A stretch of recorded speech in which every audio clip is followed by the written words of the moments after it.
I'm Clara Evans, and until about 6 weeks ago, I was just your average 27-year-old. I taught kindergarten, lived in a small, slightly run-down apartment near the school, and measured my financial success by whether I could afford the organic coffee creamer that month. I had a good life, a simple life, but nothing that would ever make headlines. But that all changed the moment I signed a single document that proved money doesn't just talk, it screams, and it makes the people you think you know reveal their absolute worst selves. If you want to see a full-blown family meltdown caused by $26 million and a lifetime of bad choices, stick around.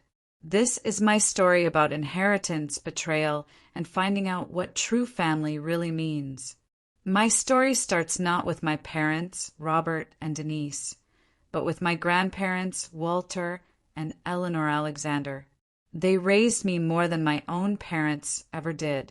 Robert and Denise were always, and I mean always, chasing the next rung on the corporate ladder in Charlotte or attending some networking event that was supposedly crucial for their social standing. They were physically present in my life, sure, but emotionally, they were a no-show. They paid for the private school tuition, the mandatory summer camps, and the designer clothes, but they never taught me how to bake a cookie or how to change a tire. They gave me the basics, but they completely skimped on the soul.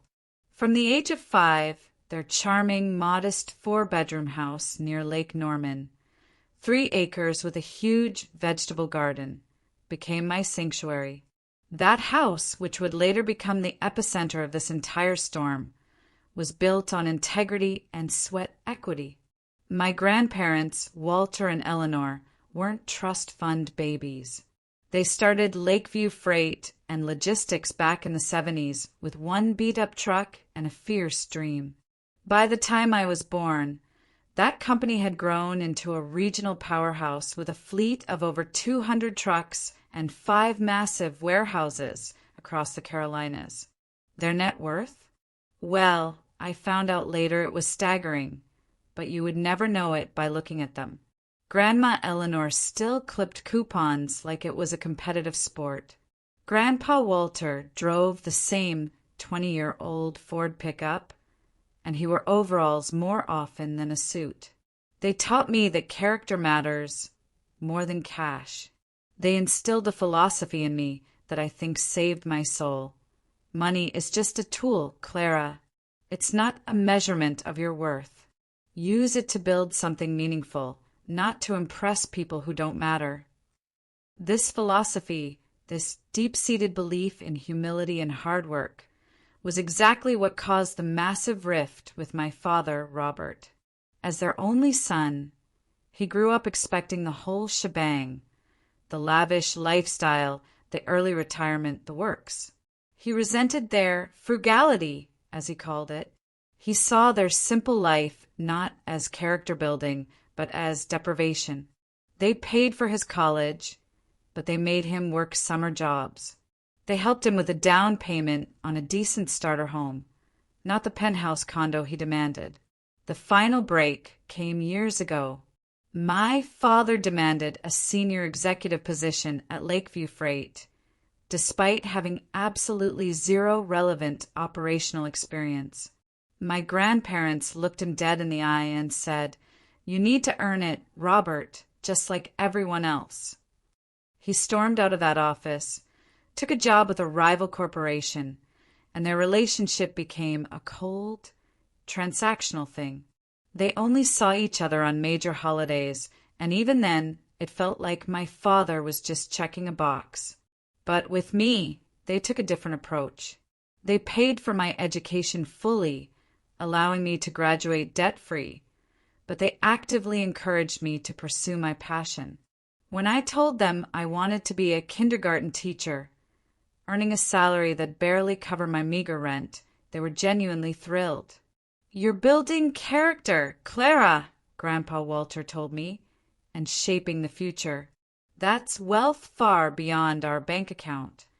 So while my parents were off chasing profits and socialites in downtown Charlotte, I was having standing Sunday dinners with my actual family, my grandparents. We'd video chat, I'd help them with their smartphones, and we'd pore over Grandma Eleanor's family recipes.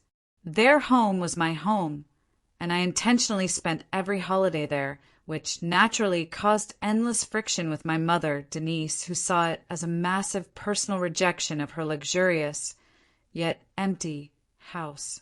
6 weeks ago, I was sitting in my tiny living room, grading papers, little pictures of cats and dogs drawn by my 5-year-olds, when the phone rang. It was the Charlotte Police Department.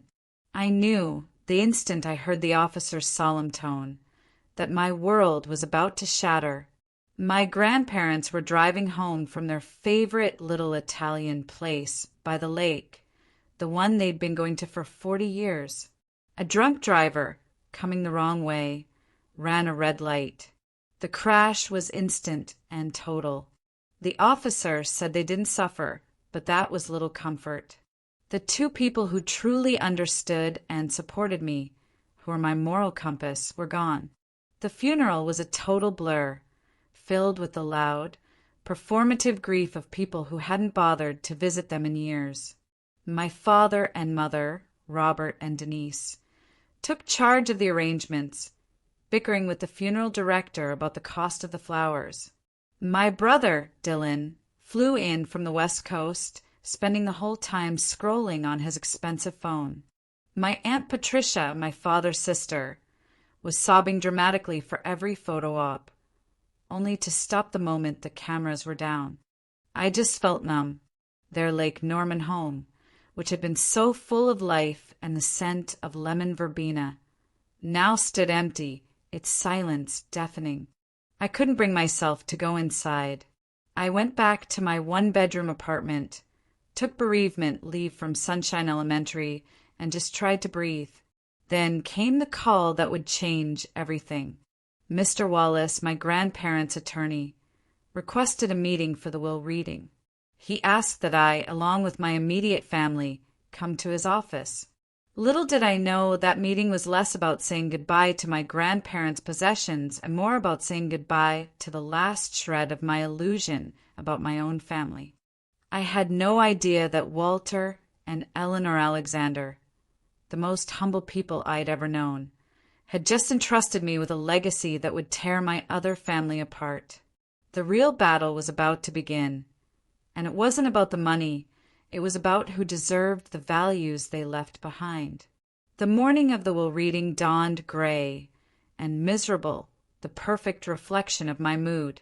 I arrived at the downtown law offices of Wallace and Associates 15 minutes early. The place was in a beautifully converted historic home, all warm oak paneling and heavy leather chairs. It smelled like old paper and history. Mr. Wallace greeted me with a gentle handshake. He was a distinguished man in his late 60s with kind, silver-flecked hair and wire-rimmed glasses. He had been my grandparents' lawyer and friend for over 30 years. "I'm so sorry for your loss, Clara," he said quietly. Walter and Eleanor were truly exceptional people. I'll miss our Friday chess games and Eleanor's famous pecan bars. His genuine emotion made my eyes well up. "Thank you, Mr. Wallace," I managed. "They spoke so highly of you two." Before we could continue that quiet moment, the glass door swung open, and the rest of my family swept in like a poorly timed thunderstorm. They arrived all at once, taking up all the air in the foyer. My father, Robert, entered first, immediately checking his expensive Swiss watch with a dramatic sigh of impatience.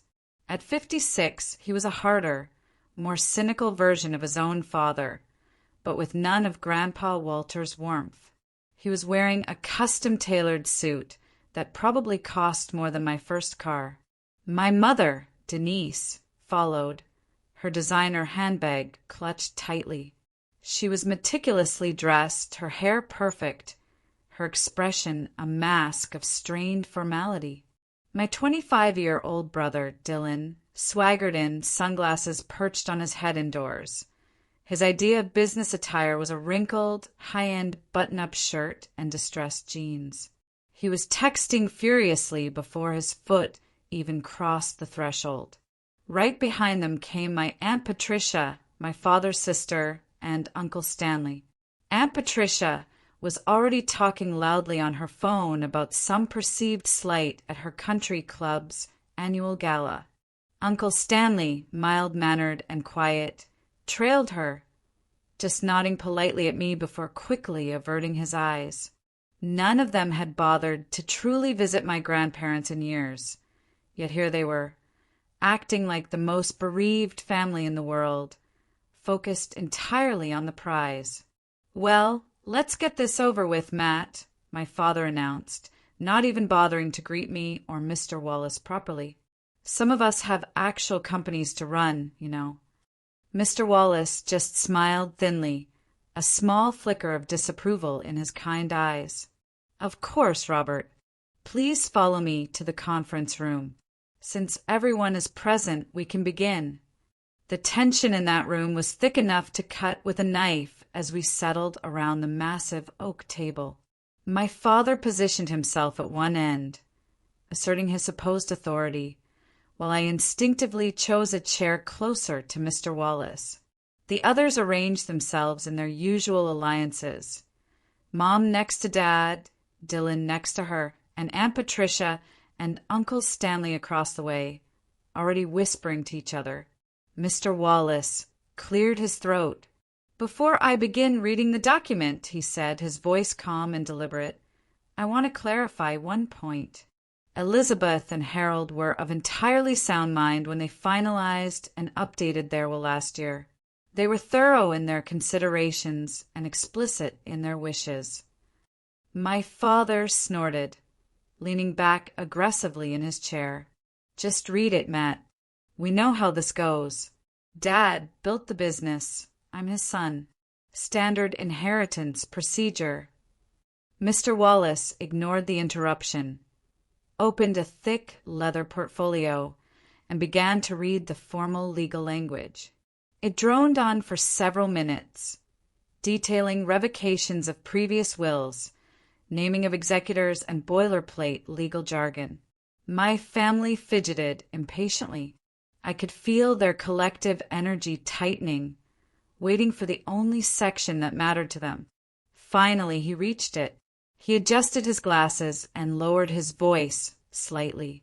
"We hereby bequeath our entire estate, including but not limited to all cash assets totaling approximately $8 million, our investment portfolio valued at approximately $12 million, all real estate holdings including our primary residence on Lake Norman valued at $5 million, and our 25% ownership stake in Lakeview Freight and Logistics valued at approximately $1 million, to our beloved granddaughter, Clara Grace Evans." The room went completely silent. I stopped breathing, certain I had misheard, or that the stress had finally caused me to hallucinate. $26 million? Mr. Wallace continued, his gaze steady, looking directly at my father. "We specifically and intentionally make no provisions for our son, Robert Alexander, our daughter-in-law, Denise Alexander, our grandson, Dylan Alexander, our daughter, Patricia Davis, or our son-in-law, Stanley Davis, as we have provided for them substantially during our lifetime and have made our reasons clear to our attorney." The explosion was instantaneous. "Let me see that," my father bellowed, standing up so fast his chair crashed backward onto the floor. He snatched the document from Mr. Wallace's hand, his eyes frantically scanning the pages. "This is ridiculous!" My mother joined in, her voice high and shrill. $26 million to a kindergarten teacher? She wouldn't know the first thing about managing that kind of money. Dylan slammed his hand on the oak table. "What about me? I'm family. I need at least $4 million in seed capital for my new tech venture." Aunt Patricia rounded on me, her face blotchy with anger. "What did you do, Clara? How did you manipulate those old people into this?" You must have poisoned their minds. I just sat there, numb, unable to process the total sum or the immediate, vicious hatred radiating from my family. $26 million. My humble grandparents had accumulated that much, and they had left it all to me. Mr. Wallace calmly retrieved the will from my father's trembling grip. If you will all please take your seats, there is one more item. Harold and Elizabeth recorded a video message to be played at this time. They anticipated this exact response. He pressed a button, and the large screen on the wall illuminated. My grandparents appeared, side by side on their old, familiar sofa, looking exactly as they had the last time I saw them. My heart ached, and I knew the real reason behind this extraordinary what was about to be revealed. This was the moment of truth, a shocking, emotional hammer blow designed not just to explain, but to silence the greed before it could start. Seeing my grandparents, Walter and Eleanor, alive again on that screen was like a physical punch to the gut. They looked so real, so kind, sitting there side by side on their faded floral sofa. But the warmth they projected was immediately contrasted by the rising fury of the family gathered in the conference room. Grandpa Walter spoke first, his voice calm, clear and resonant, cutting through the thick, angry air. If you are watching this, it means Eleanor and I have passed on. We want to explain our decisions directly to prevent any misunderstandings about our intentions or our mental state. Grandma Eleanor continued, her expression gentle but firm. Robert, Patricia, we love you as our children, but we have been deeply disappointed by the values you have embraced and, crucially, the values you have passed on to your own children, with the exception of Clara. For the next 10 minutes, they detailed the years of their disappointment. It wasn't just about money. It was about the erosion of their relationship. They had watched my father and aunt prioritize material wealth over genuine connection, treating them not as parents to be cherished, but as a resource to be tapped. They documented years of missed family events, large loans that were never repaid, and dismissive attitudes towards their modest, quiet life. This was the first shocking twist for my family. My grandparents had been keeping track. The business we built, Grandpa Walter explained, was never about amassing wealth for its own sake. It was about creating security for our family and opportunities for our employees. We built it through hard work, integrity, and treating people fairly. Grandma Eleanor added, her voice cracking slightly with emotion, which made the moment feel incredibly authentic. Clara is the only one who has demonstrated these values consistently. She visits us not because she wants something, but because she genuinely cares. She chose a difficult career helping children, despite the low pay, because it fulfills her purpose. The video then shifted to an even more unexpected revelation, aimed squarely at my father's arrogance. Robert, Grandpa Walter said, looking directly into the camera, you always believed we were naive about money. You were wrong. We structured our estate specifically to prevent the very thing you are attempting now. We trust Clara to be a good steward of what we have built. She will honor our legacy and use these resources wisely, not squander them on status symbols or get-rich-quick schemes. He paused, then delivered the final, calculated blow designed to derail any immediate legal challenge. We anticipated you might contest this, Robert. That's why we completed extensive cognitive testing before finalizing this will, with multiple independent specialists certifying our competence. We also provided Mr. Wallace with a complete documentary record spanning 2 decades that informed our final decision. As the screen faded to black, The ensuing silence lasted only a second before the eruption. "This is absolute garbage!" my father, Robert, exploded, his face bright red. They were clearly senile. "We will contest this will.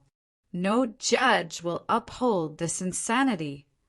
Mr. Wallace remained perfectly calm, a picture of professional preparedness. "I must advise you, Richard, that contesting this will be extremely difficult, expensive, and, given the medical and documentary evidence, highly unlikely to succeed." My mother, Denise, tried a different tactic, her voice suddenly switching to a sickly sweet, honeyed tone, trying to draw me in. "Natalie, darling, you understand this isn't right. Your grandparents were confused. This money belongs to the family, not just you. You'll share it with us, won't you?" I felt cornered. Every eye fixed on me, the fate of $26 million hanging on my next stammered words. I have to think about this," I finally managed. "I had no idea they would do this." "Think about it?" my brother Dylan scoffed, his hands thrown up in exasperation. "There's nothing to think about. That money should be divided equally, or at the very least, managed by someone with actual business experience." He was obviously referring to himself, a guy whose latest business venture was a failed app for rating public restrooms. As the arguing intensified, Mr. Wallace gently touched my arm. "You do not have to decide anything today, Clara. Take time to process. My office will handle all immediate matters related to the estate." He handed me a thick, heavy envelope.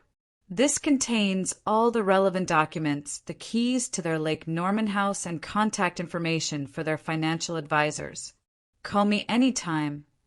The meeting dissolved into absolute chaos. Threats of lawsuits, accusations of manipulation, and shouts of injustice filled the room. Mr. Wallace finally asked everyone to leave, stating he had another appointment. As we filed out, my father grabbed my arm roughly. "This discussion is not over," he hissed, his grip tight enough to leave a bruise. "You will come to our house tonight at 6 o'clock. We will sort this out as a family." His tone made it clear this was a command, not a request. I nodded numbly, too overwhelmed to argue. I watched them depart in their separate luxury cars, Mercedes, BMW, Porsche, the symbols of the wealth they chased. I sat in my 10-year-old sedan, clutching the envelope, wondering how an inheritance meant to be a blessing had, in an instant, become the most terrifying curse I could imagine. The real, shocking drama was still to come, played out not in a lawyer's office, but in the sterile living room of the family I thought I knew. I spent the afternoon in a haze, driving aimlessly around the familiar, yet suddenly alien, streets of Charlotte. The envelope from Mr. Wallace sat unopened on the passenger seat. Part of me was desperate to look inside, to grasp the sheer scale of the responsibility I'd been entrusted with, but another part was terrified of it. I had to pull over at a quiet little park, the one Grandpa Walter used to take me to feed the ducks, just to ground myself. At 5:45 p.m., I pulled into the sweeping driveway of my parents' sprawling 5,000-square-foot house in the upscale suburbs. It was a fortress of granite and glass, designed only to impress and certainly never to welcome. I noted that everyone else had already arrived, their expensive vehicles lined up like trophies. I took a deep, fortifying breath, grabbed the envelope, and headed inside. They were waiting for me in the formal living room, a space rarely used except for my mother's occasional, self-congratulatory social gatherings. My father, Robert, stood by the massive stone fireplace, a tumbler of expensive scotch already in his hand. He looked like a CEO waiting to close a hostile takeover. My mother, Denise, perched rigidly on the edge of an uncomfortable-looking designer chair. Dylan was sprawled on the pristine white sofa, scrolling and smirking. Aunt Patricia paced nervously by the floor-to-ceiling windows, talking to Uncle Stanley in hushed, urgent tones. Uncle Stanley, as usual, stood by the window, gazing out as if wishing desperately to be anywhere else. "Sit down, Clara," my father commanded the moment I entered.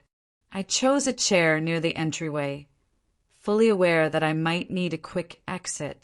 "Let us be reasonable about this," my father began, his voice dropping into the smooth, oily register he used for business negotiations. "Your grandparents were clearly not thinking straight. They meant for the family to benefit, not just you." My mother nodded enthusiastically. "Sweetheart, managing wealth is complicated. Your father has the experience to handle this properly. You can still get a very nice portion, perhaps enough for a down payment on a real house, instead of that apartment you rent." The condescension in her voice made my skin crawl, but I forced myself to remain silent, listening. Emboldened by my lack of response, my father laid out the trap. "Here is what we propose. You sign over the estate to me as the financial head of the family. I will ensure everyone gets their fair share, as is customary. You will receive 10%, which is more than generous considering your limited needs." 10%. I finally found my voice, a tiny squeak of disbelief. That would still be over $2 million. "Exactly." Dylan jumped up. "More than enough for a teacher. I, however, need at least $5 million for my new crypto exchange platform. It's going to be huge." I looked at him skeptically. Dylan had bounced between ludicrous, get-rich-quick schemes for years, never holding a job longer than 3 months.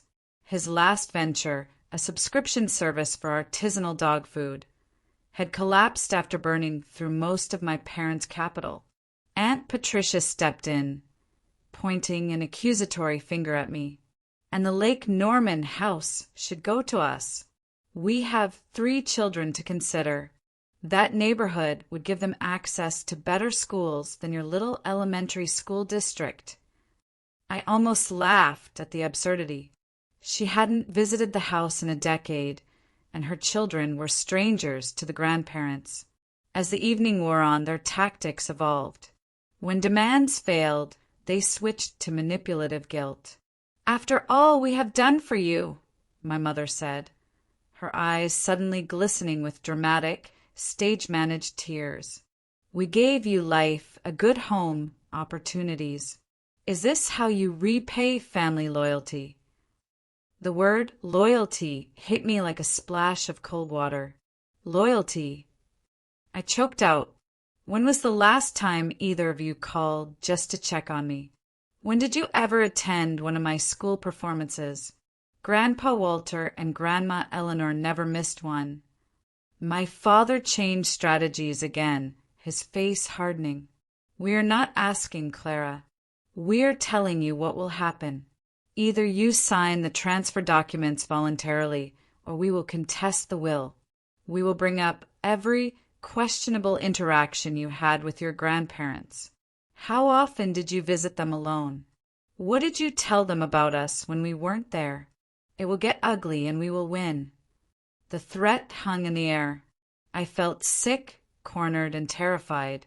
But then a memory surfaced, my Grandpa Walter teaching me to stand my ground during a playground dispute when I was 8. "No one can take your dignity unless you give it away, Clara," he had said. "Know what is right and hold firm."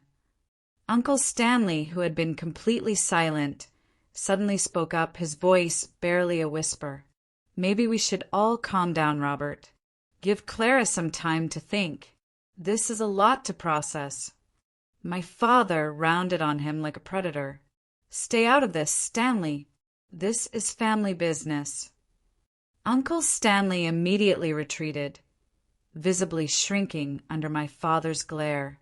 As the clock ticked past 10:30 p.m., my father printed out a crude transfer document and slid it across the glass coffee table to me, along with a pen.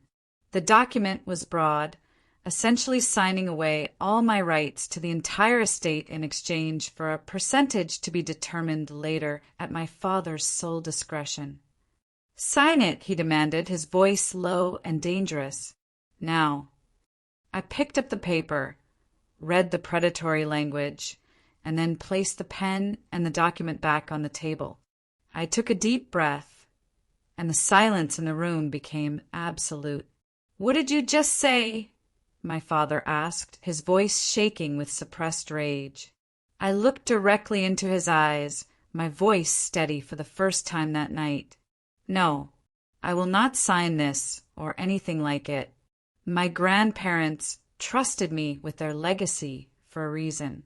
I intend to honor that trust." This was the choice, money or their values. I chose the values. The shocking response from my family was instant and brutal. They were about to deliver the ultimate betrayal. "I will not sign this," I repeated, standing up from the chair. My body was shaking, but my conviction was not. My grandparents spent their lives teaching me about integrity, and this demand, this attempted coercion, is the antithesis of everything they stood for. I will not let you destroy their legacy. My mother, Denise, launched into a tirade about ingratitude, her earlier sweet demeanor completely gone. "You ungrateful brat! After everything we've sacrificed for you." Dylan called me names I won't repeat, his face contorted with pure, entitled rage. "That money is going to run out. You won't know what to do with it. You'll come crawling back." Aunt Patricia began sobbing hysterically, dramatically mourning her children's supposed lack of better school opportunities. It was all theater, a spectacle of self-pity. Finally, my father, Robert, slammed his scotch glass down on the marble table so hard it cracked. "That is enough," he roared, his volume filling the cavernous room. "I always told Dad you were not to be trusted. You manipulated them, just like you are trying to manipulate us now with this innocent act." He stalked toward me, pointing his finger inches from my face. "You have a choice to make right now, Clara. Either you sign that paper and remain a part of this family, or you take your precious inheritance and consider yourself disowned. You cannot have both." The ultimatum hung in the air, a thick, poisonous cloud. I looked around the faces of my family members, my mother's cold disgust, my brother's venomous jealousy, my father's absolute, terrifying conviction that he was owed this money. I searched for any sign of love, understanding, or even basic respect. I found none. In that moment, I realized a painful truth, the kind of truth that rips out your soul. They had never truly seen me as family. I was just an obligation, a poor financial investment, or now a means to an end. "I am not signing," I said, my voice barely above a whisper, yet firm as granite. "I have to respect what Grandma and Grandpa wanted." "Then get out of my house," my father snarled. "Pack your things and leave tonight. You are no longer welcome here." "I live in my own apartment," I reminded him, my voice flat. "I have for years." He laughed, a cold, humorless sound that chilled me to the bone. "The apartment we co-signed for because your teacher's salary couldn't qualify for the lease? Check your agreement, Clara. We own that building through one of our investment companies. Consider your lease terminated immediately." My stomach dropped. He was right. When I couldn't qualify for the lease on my own a few years back, they had generously offered to co-sign. I never once realized they actually owned the entire mid-rise through a shell company, a calculated move of leverage, hidden in plain sight. "You have 30 minutes to pack essential items," my mother said, checking her watch with casual cruelty. "The locks will be changed tomorrow. We've already called security." I stood frozen in shock. They were actually kicking me out, making me effectively homeless, over money they had never earned. "The clock is ticking, sis," Dylan sneered, leaning against the wall with a sickeningly smug expression. "Better hurry. Those $26 million won't keep you warm tonight." 30 minutes. That's all the time they gave me to pack up my entire adult life. I moved on autopilot, grabbing clothes, toiletries, a few important documents, and the old, rabbit-shaped keychain Grandma Eleanor had given me. My mind kept spinning with disbelief. How could they do this? How could money turn my family into complete, vicious strangers? My father stood in the doorway of my childhood bedroom, arms crossed, watching me like a guard ensuring a prisoner didn't steal anything during transfer. "You were never really part of this family anyway," he said coldly as I stuffed clothes into a duffel bag. "Your mother and I were going to divorce before she got pregnant with you. You were the obligation that kept us together." The casual cruelty of that revelation, confirming my deepest fear, staggered me. I had always sensed I was unwanted, but hearing it confirmed so bluntly was another layer of devastating trauma. "We have wasted enough time and money on you," my mother added, appearing in the doorway, checking the time again. "Your private school tuition, braces, summer camps, all those dance lessons you were terrible at. Consider this the end of our investment." Investment. Not love or care, but investment. As if I were a poor-performing stock, they were finally cutting loose. "You'll regret this when you have nothing and no one," Dylan threatened, his face close to mine. "That money will run out faster than you think. And then what? You'll come crawling back, and we will remember how you chose cash over family." I zipped up my final bag, the tears burning behind my eyes, determined not to cry in front of them. I wouldn't give them the satisfaction. "Is that everything?" my father demanded, glancing around the room. "I can come back for the rest later," I said, my voice hoarse. He laughed. "There won't be a later. Whatever you leave tonight goes to charity or the trash. Your call." The finality of it hit me. They were erasing me from their lives, completely and without remorse, all because I wouldn't surrender the moral legacy entrusted to me. I grabbed the only sentimental item I could find, Grandma Eleanor's old, handmade quilt from the bed, and stuffed it into my already overflowing bag. With 3 bags slung over my shoulders, I made my way downstairs. No one offered to help. At the front door, I turned around for one last time. My family stood in a line, faces set in anger, disappointment, and smug satisfaction. "You might have money now, Clara," my mother sneered, "but family is forever. You'll realize what you have thrown away."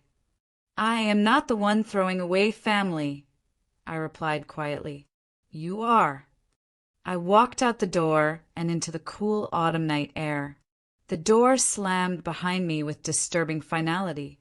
Standing beside my 10-year-old car in their vast, intimidating driveway, I finally felt the full weight of everything crashing down. I was effectively homeless. My family had disowned me. In the span of a few hours, I had gained millions, but lost the only support system I had ever known, flawed as it was.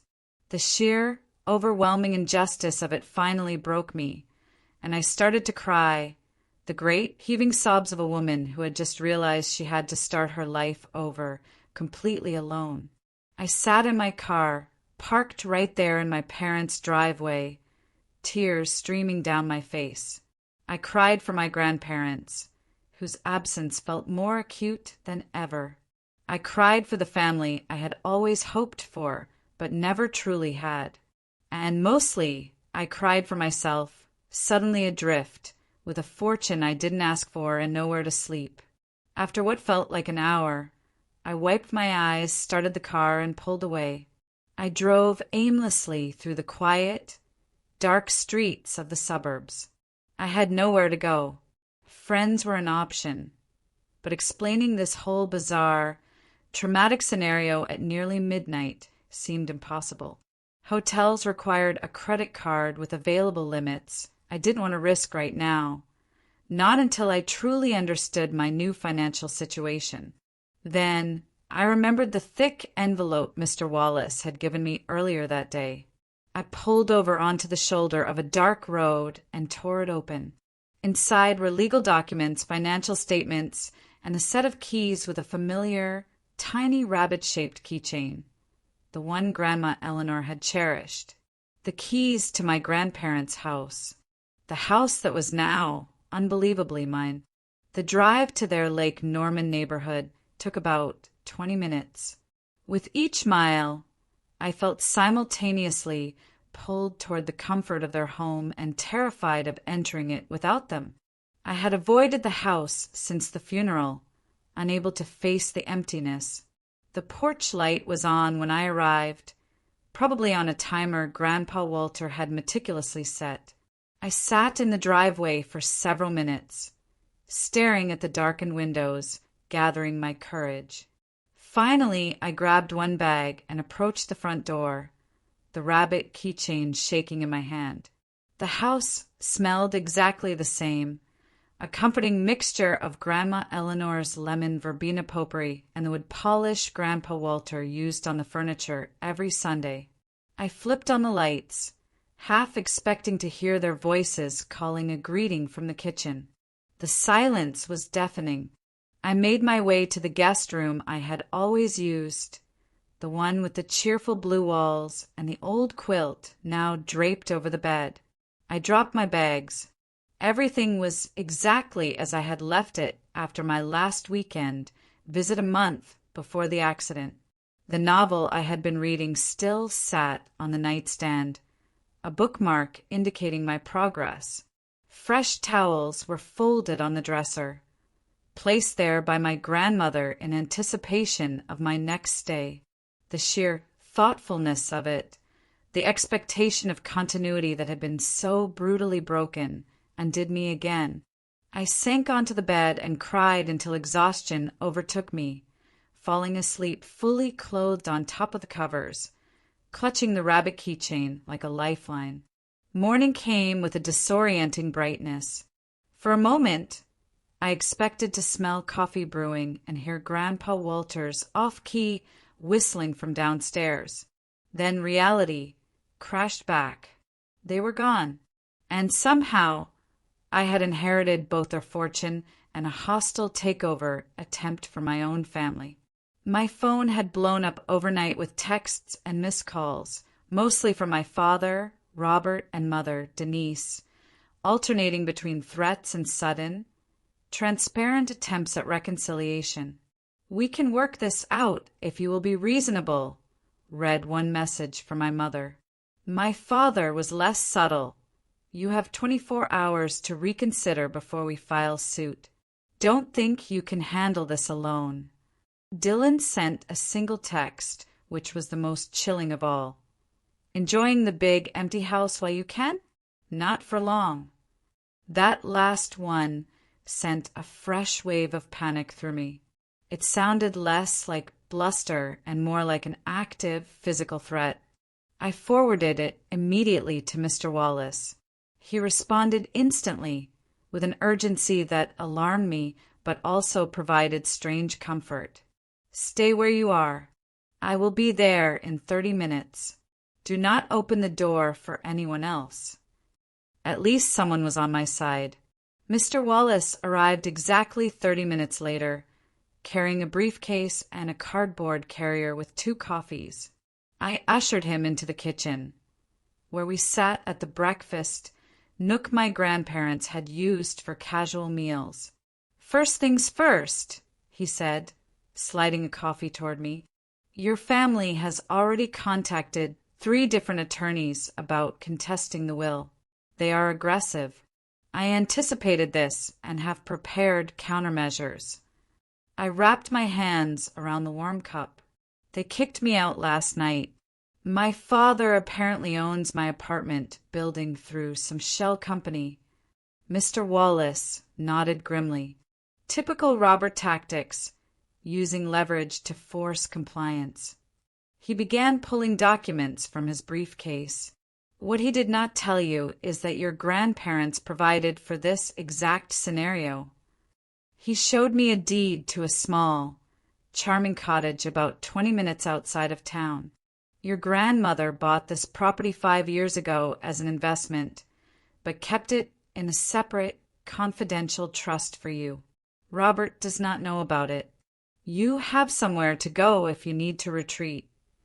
Relief washed over me. At least I wasn't homeless.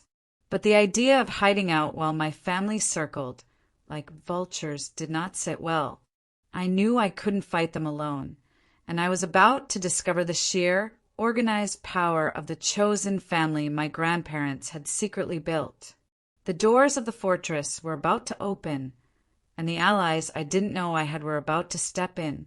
"There is something else you should know, Clara," Mr. Wallace continued, watching my reaction intently. "You are not alone in this. Your grandparents had many loyal friends and associates who understood the situation with your family better than you might think." As if on cue, a polite, firm knock sounded at the back door, the one that led to the service entrance. Mr. Wallace smiled. That would be Marco. Marco. The name was vaguely familiar. "Marco Ramirez," Mr. Wallace explained. "He has been your grandparents' estate manager and primary handyman for 15 years. He lives in the guest house at the back of the property." I answered the door to find a man in his early 50s with salt and pepper hair and kind, weary eyes. He held a baseball cap respectfully in his hands. "Miss Clara," he said warmly, "I am very sorry about your grandparents. They were wonderful people. I saw your car this morning and wanted to check if you needed anything. The house, the grounds, everything is maintained. I've been keeping watch." This simple, genuine kindness nearly brought me to tears again. "Thank you, Marco. I am a bit overwhelmed, to be honest." Marco nodded. "Mr. Walter and Mrs. Eleanor worried about that. They asked me to look after you if anything happened to them." Mr. Wallace invited Marco to join us at the breakfast nook.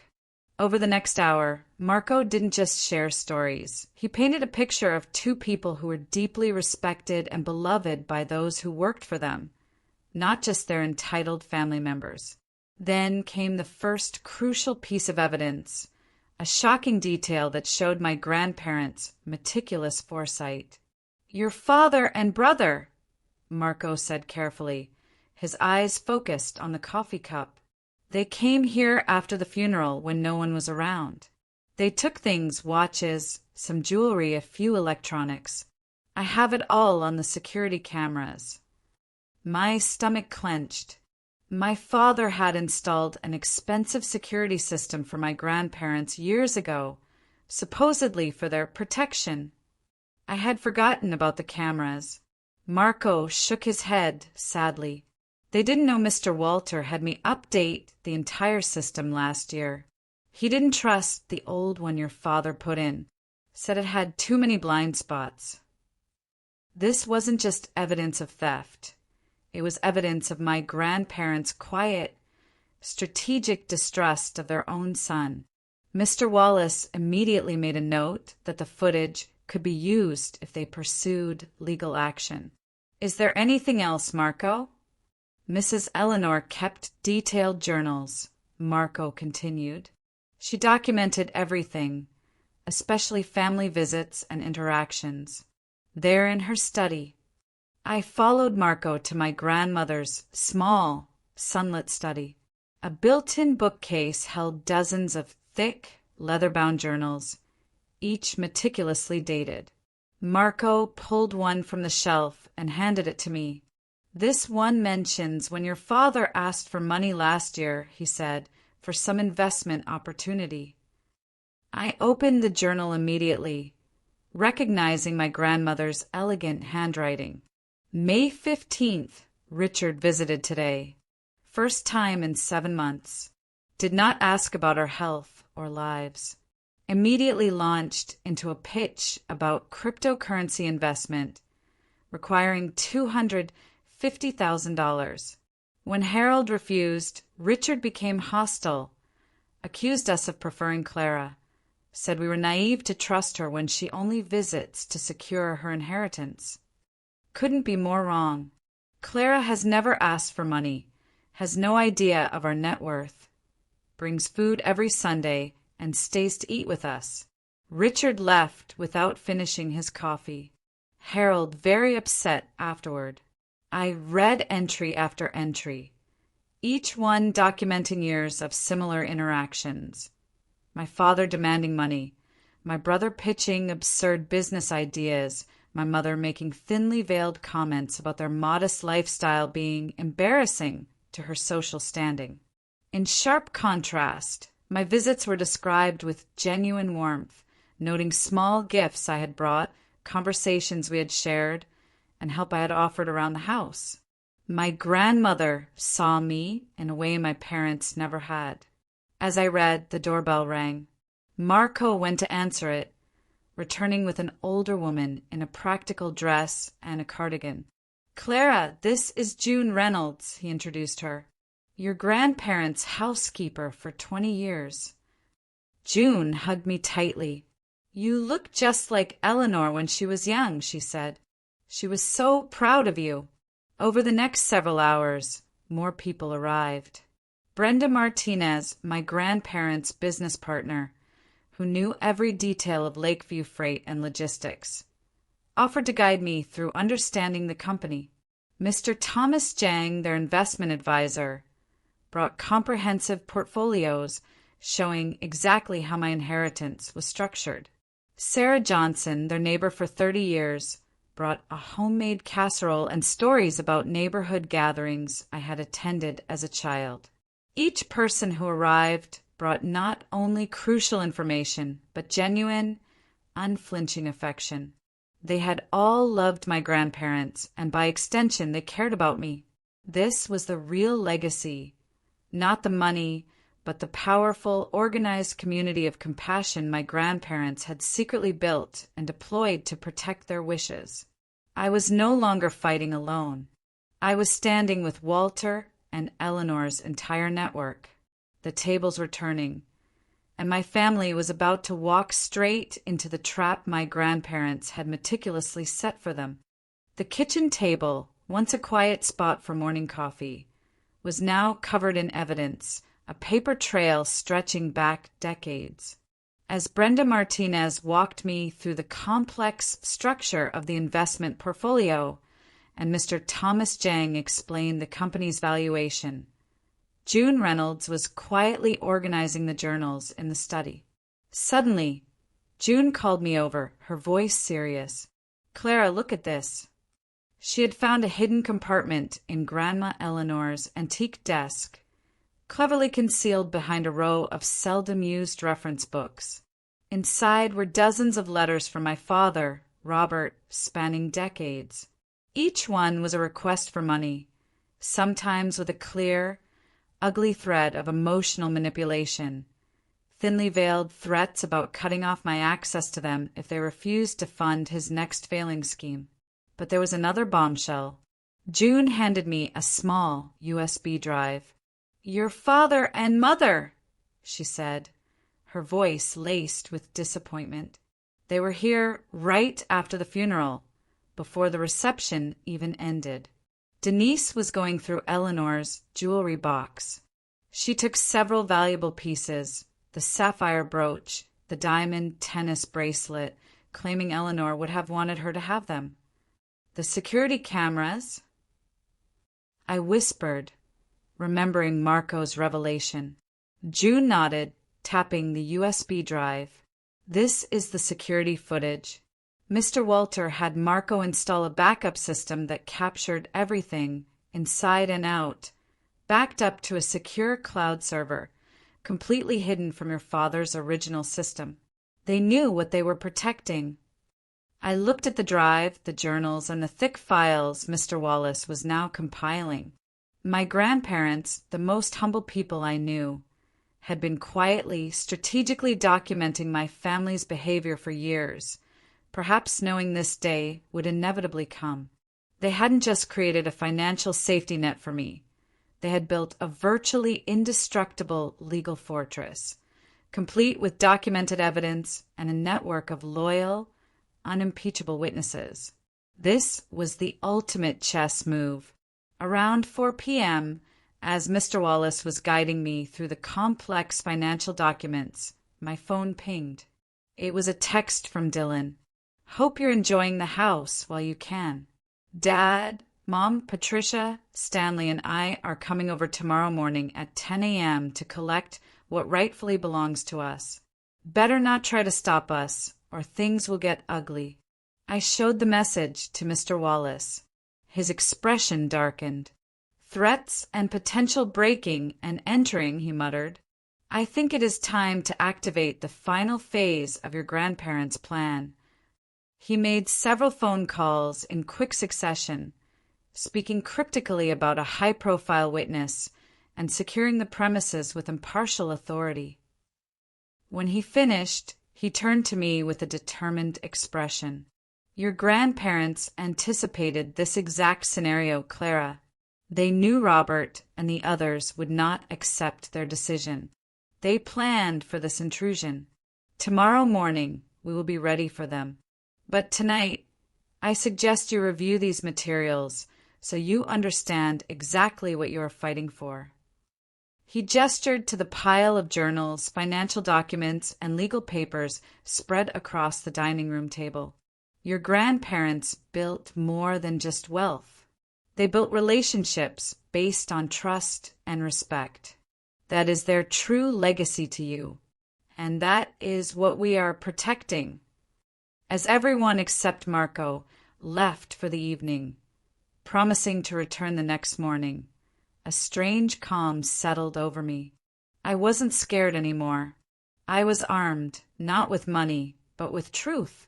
My grandparents had ensured that I was fighting with their wisdom and their community behind me. I spent the evening reading through the reports, learning the true scale of their generosity, the quiet charities they had supported, the employees whose children they had put through college anonymously. They had been strategic, thoughtful, and meticulous in their planning. For the first time since the will reading, I felt equal to the responsibility they had entrusted me with. I would not let them down. As I prepared for bed, another text came through from Dylan. "Better sleep with one eye open, sis. Tomorrow you will see what happens to people who steal from this family." Instead of fear, I felt only a cold, hard resolve. Tomorrow would indeed show what happens when people try to steal from family, but not in the way Dylan imagined. The confrontation was set, and the stage was perfectly arrayed for my parents' final, humiliating collapse. I woke early the next morning, anxious but determined. I wasn't just defending a fortune. I was defending the honor and memory of Walter and Eleanor. By 8 a.m., Mr. Wallace had arrived with coffee and pastries, along with a thick folder of legal documents. "These are restraining orders ready to be filed if necessary," he explained. "And these are cease and desist letters addressing the specific, repeated threats Dylan made last night." June Reynolds arrived next, immediately taking over the kitchen to prepare a hearty breakfast. The familiar, comforting smells of bacon and coffee filled the house, a strange contrast to the dramatic showdown that was hours away. By 9:30 a.m., the house had filled with my grandparents' allies, each one a testament to their quiet, genuine legacy. Marco positioned himself by the front door, a silent, immovable guardian. Brenda Martinez, the business partner, set up her laptop at the dining table, ready to present undeniable financial evidence. June bustled around, ensuring everyone had coffee and food, her presence a quiet connection to my grandmother's hospitality. Mr. Thomas Jang, the financial advisor, had a stack of documents proving my father's attempted unauthorized transfers over the years. At 9:45 a.m., cars began pulling into the long driveway that curved up from the lake. First, my father Robert's black luxury sedan. Then, my mother Denise's white SUV, followed by Aunt Patricia and Uncle Stanley's expensive convertible, and finally Dylan's impractical, loud sports car, the one my parents paid for. "They're early," Mr. Wallace observed, trying to catch us off guard. The doorbell rang aggressively, followed by loud pounding. Mr. Wallace nodded to Marco, who opened the door. My father stood on the threshold, momentarily stunned to see a towering man he didn't recognize answering the door instead of me. Behind him, the rest of my family clustered together, their expressions ranging from angry entitlement to smug anticipation. "Where is Clara?" my father demanded, attempting to push past Marco. "This is family business." Marco stood immovable. "Miss Evans is expecting you. Please come in." My family filed into the foyer, stopping short when they saw the group gathered in the sunlit living room and dining area. "What is this?" my mother asked, her voice brittle. "You brought outsiders into a private family matter." Before I could answer, the front door opened again, and 3 more people entered, deliberately and with immense authority. First came Judge Daniel Thompson, a tall, dignified man in his 70s who had been my grandparents' close friend for decades. He was followed by Chief Maria Reynolds of the local police, whose daughter's college education had been quietly funded by my grandparents' charitable foundation. Last came Mr. Thomas Jang, my grandparents' financial advisor, who had the unassailable documentation. My father's face went pale at the sight of Judge Thompson. The judge had ruled against him in a high-profile business dispute years earlier, a case my father had tried unsuccessfully to influence through political connections. "Daniel," my father said, attempting a jovial tone that fell flat, "what brings you here?" The judge's expression remained stern. "I am here at the request of Harold and Elizabeth Alexander, through their attorney, Mr. Wallace. They asked me, in the event of their deaths, to serve as an impartial witness to any family disputes regarding their estate." My mother turned to Chief Reynolds. "This is ridiculous. We are here to collect family heirlooms that rightfully belong to us. Why is law enforcement present?" The chief smiled thinly. "I am here as a friend of the Alexander family, Mrs. Alexander, not in an official capacity, unless, of course, someone attempts to commit a crime, in which case my official duties would naturally take precedence." The implied threat was not lost on anyone. As if on cue, the back door opened, and 6 more people entered, forming a silent semicircle behind me. They were long-time, trusted employees from Lakeview Freight and Logistics, people who had known my father since he was a spoiled teenager and had witnessed his entitlement firsthand. "You've got to be kidding me," Dylan muttered, looking intimidated for the first time. "Is this supposed to intimidate us?" I stepped forward, finding immense strength in the community surrounding me. "I know why you are here," I said, my voice clear and steady. "You believe you are entitled to my grandparents' estate despite their explicit wishes. You think you can bully or threaten me into giving you what you want." My father's face hardened. "Those old fools were manipulated. We are simply here to correct that injustice." He was about to find out that his parents were anything but fools. The evidence was about to start rolling out, proving that his family's entitlement was the biggest mistake they ever made. The moment my father declared his intention to correct an injustice, the coordinated counterattack began. Mr. Thomas Jang, the financial advisor, stepped forward, opening a folder full of banking records. "Actually, Robert, I have documentation of every attempt you made to access your parents' assets over the last 20 years. He pulled out a specific document. This includes the unauthorized transfer attempt from their retirement account in 2016, the forged check incident in 2018, and your attempt to have Elizabeth declared legally incompetent last year after she refused to fund Dylan's failed artisanal dog food venture." My father's face, which had been red with anger, turned an ashy white. That is taken out of context," he stammered. Brenda Martinez, the business partner, stepped forward next, her tablet in hand. "I also have records of the company loan you never repaid, Robert. $200,000 borrowed in 2012 for your vacation home in Aspen.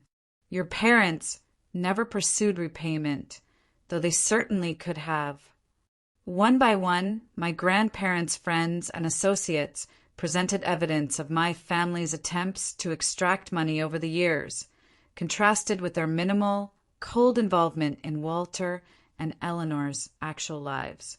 Aunt Patricia, who had been quietly fuming, suddenly turned on me. "You ungrateful little snake. You turned our parents against us, poisoned them with lies." Judge Thompson cleared his throat. "Actually, Mrs. Davis, I reviewed the video and written journals Elizabeth kept. There was no external influence. Your parents were quite clear about their reasoning. They documented instances of your demanding behavior and lack of respect dating back decades. My mother, Denise, tried to dismiss it all with a condescending wave of her hand. This is all very theatrical, but it changes nothing. We will contest the will, and we will win." Mr. Wallace stepped forward, holding a stack of thick envelopes. "I have prepared documentation for all of you. It includes evidence that would become public record if you contest the will." He handed each family member an envelope.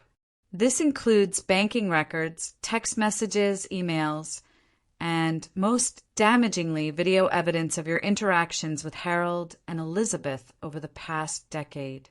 I encourage you to review it before making decisions about legal action."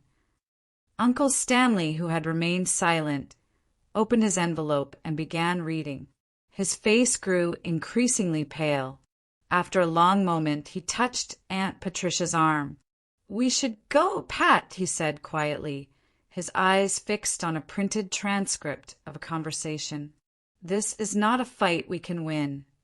She angrily shrugged him off. My father, however, had gone completely still after scanning the contents of his own envelope. There were records of business dealings he had clearly hoped would remain private, along with transcripts of truly cruel comments he had made about his parents when he thought no one was listening. Chief Reynolds stepped forward, her voice calm and authoritative. "I should also mention that this property is now under 24-hour security surveillance. Any attempt to remove items without permission would constitute theft."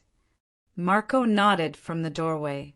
"The new system records everything, inside and out, all backed up to secure cloud storage." As my family absorbed the chilling implications, not only had my grandparents legally protected their decisions, but they had anticipated and documented every possible criminal and civil challenge. I walked to the sideboard. I picked up a stack of documents Mr. Wallace had prepared. "These are cease and desist orders regarding the threats you have made," I said, passing one to Dylan. "These," I continued, handing papers to my father, are notices that I am aware of the items taken from this house after the funeral and expect their immediate return." My mother began to protest, but I cut her off. "And these," I said, giving her the final document, "are the terms under which I am willing to maintain any relationship with you all going forward. They include respect for my grandparents' wishes and an immediate, public end to all attempts to contest the will." The room fell silent as my family realized their position. The community of support my grandparents had built stood firmly with me, presenting a united, unimpeachable front that my greedy, entitled family had never anticipated. Robert Alexander, the powerful executive, was the first to crack. Robert Alexander looked like a man who had just seen his entire corporate structure collapse in a single, devastating moment. The color had not returned to his face, and his expensive suit suddenly looked wrinkled and cheap under the intense scrutiny of Judge Thompson and the other witnesses. He held the envelope of damning evidence, transcripts of his own cruel words, and details of his shady business maneuvers, as if it were a dirty rag. "This is not over," he finally managed to say, but the defeat in his voice was undeniable. The arrogance was gone, replaced by a hollow recognition of the trap he had walked into. "Actually, Robert, it is," Judge Thompson replied, his voice calm but absolute. "Your parents were meticulous. Any judge in this county would uphold their wishes based on the evidence they compiled. If you file suit, these documents will be made public, and I suggest you consider the impact that will have on your current business dealings, which are, shall we say, already on thin ice." My mother, Denise, tried one last desperate maneuver. She rushed toward me, her arms outstretched, attempting to pivot back to false maternal affection. "Clara, please. We are your parents. We gave you everything. Don't let these outsiders tear our family apart. We can still be a family." I held up a hand, stopping her advance. "The choice was made last night, Mom, when you called me a failed investment and ordered me out of my apartment. You chose money over family. These people," I said, gesturing to Marco, June, Brenda, and the others, "these are the people who showed loyalty and compassion to Walter and Eleanor. They are the real legacy." Aunt Patricia, realizing her husband, Stanley, was halfway out the door and wouldn't support her in a prolonged fight, began to wail again.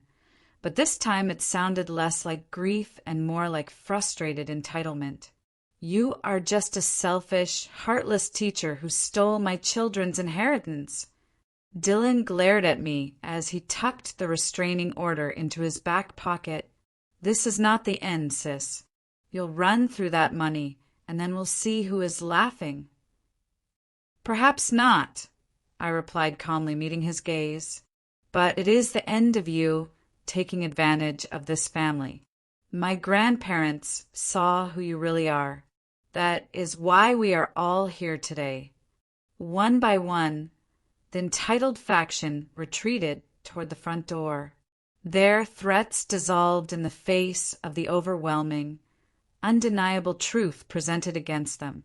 Uncle Stanley was the last to leave, pausing only to give me a quick, almost apologetic nod before hurrying after his wife. As their luxury cars disappeared down the long, curving driveway toward the main road, the tension in the house dissipated like smoke. June immediately began serving fresh coffee and pecan bars, Grandma Eleanor's recipe, as if to perform a ceremonial cleansing of the space. The others gathered around, offering quiet congratulations and support. I felt strangely empty, neither triumphant nor devastated. I had stood my ground, protected my grandparents' wishes, but I had lost what remained of my biological family in the process. The victory felt hollow but necessary. Judge Thompson seemed to sense my conflict. He placed a gentle hand on my shoulder, his voice low and kind. Your grandparents would be proud, Clara, not just of what you did today, but how you did it with dignity and principle. They secured the evidence, but you had the courage to deploy it. Brenda Martinez nodded in agreement. You are more like them than anyone else in the family. That is why they trusted you with everything. As my parents' cars finally vanished from sight, I realized I had crossed an absolute threshold. The family I had known was gone, replaced by a community bound by genuine respect and shared values. The true legacy Walter and Eleanor had built over a lifetime wasn't the $26 million. It was this network of good people. It wasn't the family I was born into, but perhaps it was the family I was meant to have all along. The real work of honoring their compassion and making the fortune matter was just beginning. 6 months passed in a blur of learning, healing, and adjustment. The first weeks after the confrontation were the hardest, filled with legal paperwork, complex financial decisions, and the painful process of accepting that my biological family had chosen money over relationship over and over again. They made a few half-hearted attempts to reconcile, but only when they needed something, proving that nothing had fundamentally changed. With the careful guidance of Mr. Wallace, Brenda Martinez, and Mr. Thomas Jang, I began to understand the full scope of the inheritance. It wasn't just a giant bank account. It was a complex structure of trusts, real estate, and a successful operating company. My first major act was the most important. I established the Elizabeth and Harold Alexander Foundation for Education. I dedicated $10 million of the liquid assets to this foundation, specifically aimed at supporting underprivileged students and schools in the Charlotte community. The foundation focused particularly on arts education and vocational training, areas my grandparents had always believed were undervalued but had limited time to address while running the business. I also made a shocking decision to many onlookers. I returned to teaching kindergarten at Sunshine Elementary. People were baffled. Why would a millionaire teacher still work? But my classroom became a showcase for what was possible with proper resources. I personally funded new books, advanced art supplies, and technology that the meager school budget could never cover. Every child got healthy snacks daily and warm winter coats if they needed them. Small expenses for me that made huge, immediate differences in their lives. Under Brenda Martinez's mentorship, I learned the basics of running Lakeview Freight and logistics. While I did not take an active management role, I ensured the company maintained my grandparents' values, including their generous profit-sharing program for employees and excellent retirement benefits. The business continued to thrive, providing stable, ethical employment for over 100 people in the community. The Lake Norman house, once painfully empty, gradually became a home again. I moved from the guest room into the master suite, though it took months before I could sleep there without feeling like an intruder. With Marco's help, I renovated the large basement into a community space for foundation events and educational programs. June Reynolds still came 3 times a week, refusing to fully retire despite my insistence that she had earned it. Her presence was a comforting connection to the past. My biological family made occasional attempts to re-establish contact, though their motives were always transparent. My father called when his company faced cash flow problems, hinting broadly about short-term, high-return loans. My mother reached out when her social circle learned about my foundation, suddenly wanting to serve on the board. Dylan texted when his latest venture failed, asking for startup capital. Aunt Patricia called around the holidays, suggesting families should be together, especially family with large houses suitable for hosting gatherings. Each time, I politely but firmly maintained my boundaries, referring them to the terms I had established after the confrontation. I would consider a relationship based on mutual respect and genuine care, but not one based on financial advantage. None of them could meet those simple terms. Instead, I built new traditions with the chosen family my grandparents had cultivated.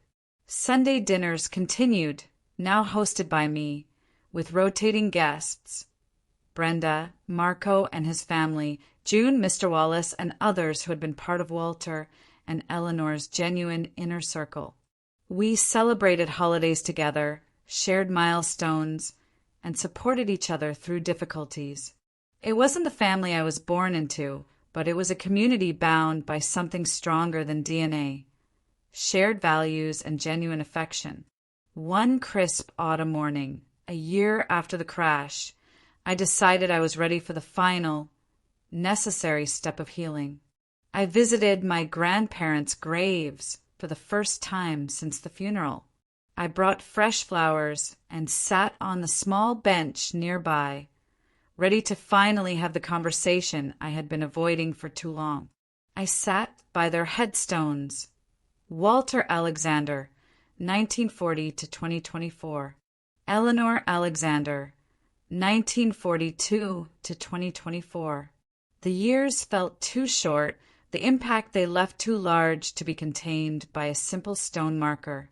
"I'm trying my best to honor what you built," I told them, feeling only slightly foolish for speaking aloud. "The foundation is making a real difference. 3 students have already received full college scholarships who otherwise couldn't have gone. Your employees still speak about you with such respect." A gentle breeze rustled the nearby trees, sending golden leaves spiraling downward. It was the kind of beautiful fall day Grandma Eleanor had loved, perfect for baking and reading by the fireplace. "I wish you were here to see it all," I continued, tracing the outline of the rabbit keychain in my pocket. "I have so many questions about the decisions you made, the investments you chose, the people you helped, but I'm figuring it out, step by step." In the years since inheriting the estate, I had discovered numerous quiet charities my grandparents had supported anonymously: children whose medical bills they had paid, families whose homes they had saved from foreclosure, employees whose children they had put through college, all without public recognition or praise.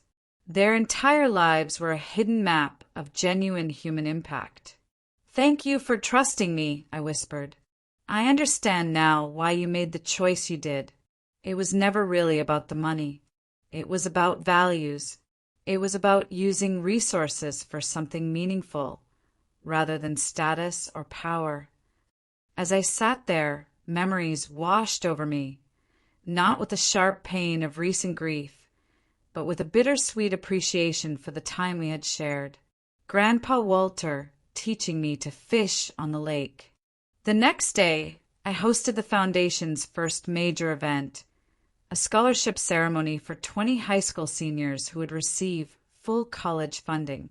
As I watched these bright, determined young people accept opportunities that would change their entire trajectories, I felt my grandparents' presence strongly. Among the recipients was Maria Vasquez, a brilliant young woman who reminded me of myself at that age, full of potential but limited by financial constraints.